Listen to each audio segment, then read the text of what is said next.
সকাল সকাল কার মুখ দেখে যে এই অলক্ষণে মেয়েকে বাড়ির বউ করে এনেছিলাম কে জানে। তাই তো বলি, মাথায় এক হাত ঘোমটা তুলে কেন এই মেয়ে আমাদের সামনে এসেছিল। আমি তো আগেই বলেছিলাম এই মেয়ের মধ্যে কোনো না কোনো খুঁত তো আছে। দেখো চেহারাটা কেমন, মাথায় কেশ তো দেখাই যাচ্ছে না, মনে হচ্ছে যেন পাঠেরাস, বিচ্ছিরি অবস্থা। এমন ভাবে কেন বলছেন মা? আমার মাথায় চুল কম, এটা কি আমার দোষ? আমি তো অনেক চেষ্টা করেছি, কত রকম তেল ব্যবহার করেছি, কিন্তু আমার চুলের কোনো অগ্রগতি হয়নি। এতে আমার তো দোষ নেই। দেখেছো মা, তোমার বৌমার মুখ কি পরিমাণে বেড়েছে। যতদিন যাচ্ছে ততই যেন নাগালের বাইরে চলে যাচ্ছে এই মেয়ে। মা, আমি আমার ভাইয়ের ভালোর জন্য বলছি, এই মেয়েকে তাড়াও আর ভাইকে চুলওয়ালি কোনো মেয়ের সাথে বিয়ে দাও।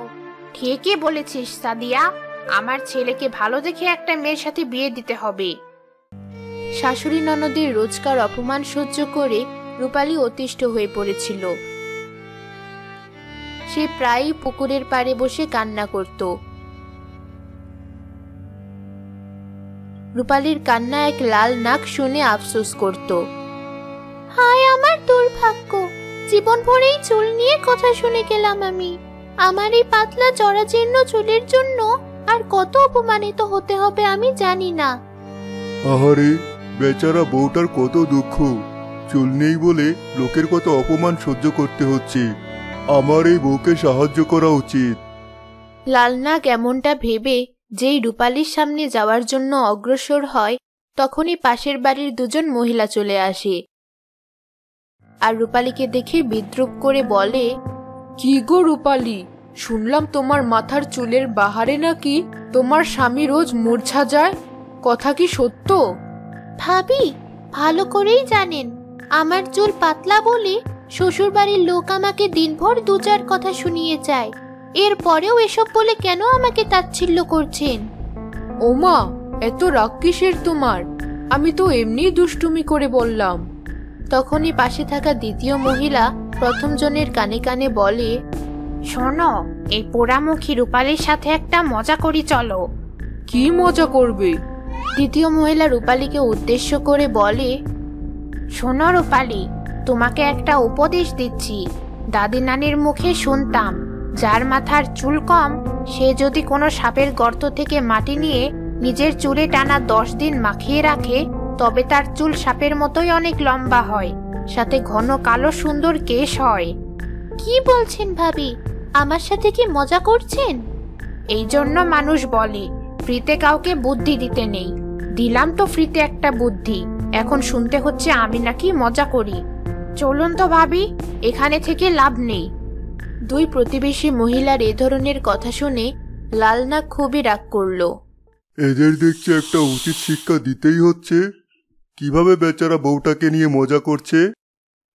রূপালী আর কারো কথার কোনো উত্তর না দিয়ে বাড়ি ফিরে আসে। রূপপুর গ্রামের মিয়াবাড়ির একমাত্র ছেলে ইব্রাহিমের স্ত্রী রূপালী। রূপালী দেখতে খুব সুন্দর ছিল, ঘরের কাজেও ছিল নিপুণা। সব দিক থেকে রূপালী পারদর্শী থাকার পরেও মাথায় যথেষ্ট চুল না থাকার ফলে রূপালীকে লোকের গালমন্দ শুনতে হতো। শুধু গালমন্দই না, অনেক সময় রূপালীর শাশুড়ি আর ননদ রূপালীকে বাড়ি থেকে তাড়িয়ে দেওয়ার চেষ্টাও চালাতো। এমনই একদিন রূপালীর ননদ সাদিয়ার বান্ধবীরা বাড়িতে দাওয়াত খেতে আসে। তখন সাদিয়া মনে মনে ফন্দি করে, আমার বান্ধবীদের সামনে রূপালীকে যদি ইচ্ছে মতো অপমান করতে পারি তাহলে তো অনেক মজা হয়, ওর মুখের বড় বড় বুলি একেবারে বন্ধ হয়ে যাবে। সাদিয়া এমনটা ভাবতে ভাবতেই রূপালী সাদিয়ার বান্ধবীদের জন্য খাবার নিয়ে আসে। কে রে সাদিয়া, এই তোর ভাবি নাকি? তোর ভাবি তো দেখতে খুব সুন্দর। ঠিক বলেছিস রোমা, সাদিয়ার ভাবি আসলেই দেখতে খুব সুন্দর, আর গায়ের রংটাও একদম দুধে আলতা বর্ণের। তোমাদের সবাইকে অনেক ধন্যবাদ। তখনই সাদিয়া বলে বসে, তোরা ভাবির গায়ের রং দেখে এত প্রশংসা করছিস, যদি ভাবির মাথার চুল দেখতি একদম পাগল হয়ে যেতি।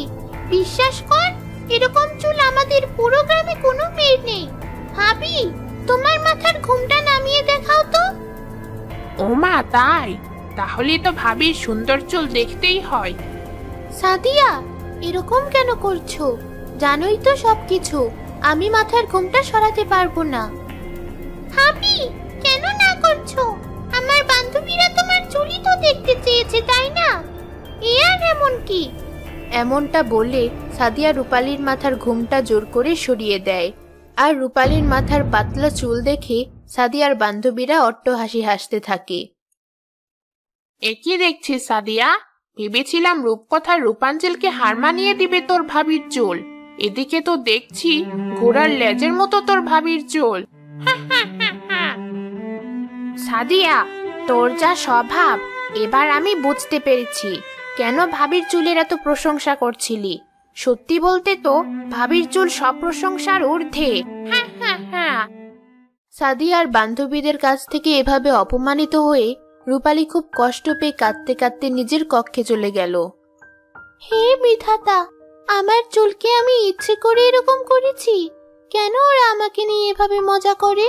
এখন আমি কি করব? কিভাবে নিজেকে এত অপমানের হাত থেকে বাঁচাবো?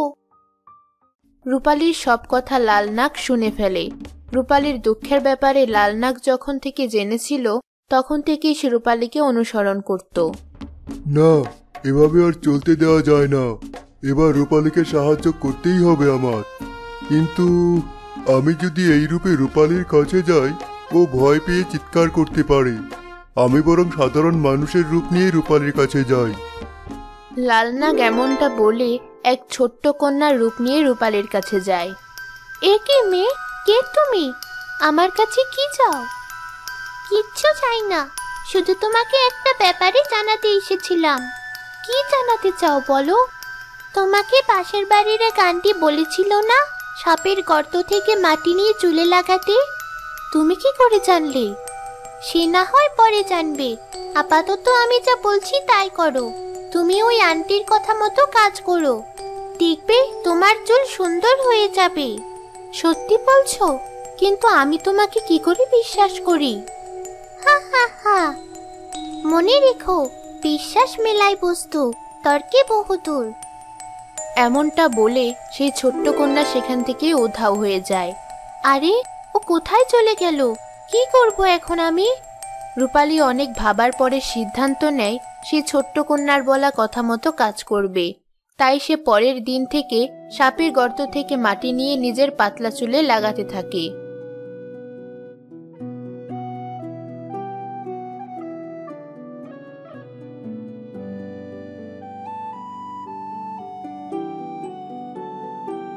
হে বিধাতা, আমাকে সাহায্য করো। আমার এই বিশ্বাস যেন সত্যি হয়, আর আমি যেন সমস্ত অপমান থেকে নিজেকে রক্ষা করতে পারি। দেখতে দেখতে টানা 10 দিন রূপালী সাপের গর্ত থেকে মাটি নিয়ে নিজের চুলে লাগায়।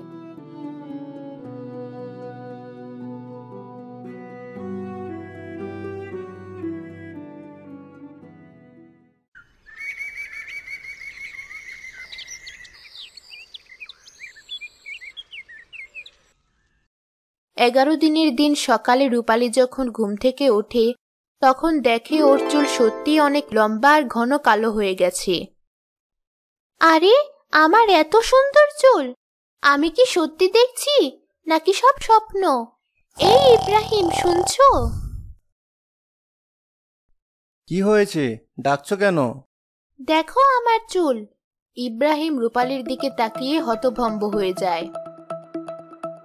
আরে, এ কি দেখছি? তোমার এত সুন্দর চুল কি করে হলো? জানি না ইব্রাহিম, বোধহয় এই সবকিছু বিধাতার ইচ্ছেতেই হয়েছে। তখন রূপালী খুশি মনে বাহিরে বেরিয়ে নিজের চুল শাশুড়ি আর ননদ সাদিয়াকে দেখালে তারা হিংসে করতে থাকে। কি জাদুটনা করেছো? সত্যি করে বলো, নইলে রাতারাতি তোমার চুল এভাবে পাল্টে কেন গেল? বিশ্বাস করুন মা, আমি কোনো জাদুটনা করিনি। কি জানি কোন জাদুকরের সাহায্য নিয়েছে। অবশ্য আমাদের বলবে কেন? আমাদের বললে তো আমরাও সেই জাদুকরের কাছে যাব। কি বলছো সাদিয়া? কেন তোমাদের বলবো না আমি? রূপালী সব কথা সাদিয়া আর ওর শাশুড়িকে জানিয়ে দেয়। সব শুনে শাশুড়ি নিজের ভুল বুঝতে পেরে রূপালীকে বুকে টেনে নেয়। এ বিধাতার ইচ্ছে, আমরা তোমাকে সামান্য চুলের কারণে এতদিন বহু কুকথা শুনিয়েছি। বিধাতা আমাদের তার যোগ্য জবাব দিয়েছে। এভাবে রূপালীর বেশ ভালোই দিন কেটে যাচ্ছিল। কিন্তু একদিন রূপালী যখন ঘুমন্ত অবস্থায় ছিল, তখন সাদিয়া শয়তানি বুদ্ধি করে কেচি নিয়ে চুপি চুপি রূপালীর চুল গোড়া থেকে কেটে দিতে চায়। তখনই রূপালীর চুল থেকে অনেকগুলো সাপ বের হয়ে সাদিয়াকে পেঁচিয়ে ধরে।